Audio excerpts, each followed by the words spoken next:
একদিন সকালে টুনটুনি পাখি বসেছিল তার গাছের ডালে। সে মিষ্টি করে গান গাইছিল আর রোদ পোহাচ্ছিল। হঠাৎ এক কাক উড়ে এল। কাকের ঠোঁটে একটা বড় রুটি। টুনটুনি জিজ্ঞেস করল, কাক ভাই, রুটিটা তুমি কোথা থেকে পেলে? কাক গর্ব করে বলল, একটা বাড়ির উঠোনে পড়েছিল, আমি চটপট নিয়ে এলাম। এখন আমি একাই খাবো। তুমি তো খুব লোভী কাক। যদি অন্য পাখিদের সঙ্গে ভাগ করে নিতে, সবাই মিলে আনন্দ করে খেতে পারতে। না, এটা আমার, কাউকে এক টুকরোও দেবে না। তখন হঠাৎ এক ঝাপটা বাতাস এলো। কাকের ঠোঁট থেকে রুটিটা পড়ে গেল নিচে। একটা ছোট পিঁপড়ার দল সেটা নিয়ে চলে গেল। কাক হতবাক।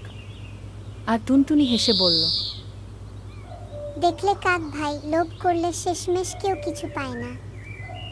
ভাগ করে নিতে জানলে সবাই সুখে থাকে। কাক তখন চুপ করে মাথা নিচু করল। সে বুঝে গেল তার ভুল হয়েছে। পরের দিন কাক নিজে এক টুকরো ফল নিয়ে এলো টুনটুনির জন্য। এবার আমি শিখেছি, বুঝেছো টুনটুনি ভাই, ভাগ করে খাওয়া মানে ভালোবাসা। টুনটুনি খুশি হয়ে বলল, এই তো, এখন তুমি সত্যিকারের বন্ধু। আমাদের ভিডিওগুলো যদি আপনাদের ভালো লাগে তাহলে অবশ্যই সাবস্ক্রাইব করবেন ও লাইক শেয়ার করবেন। ধন্যবাদ।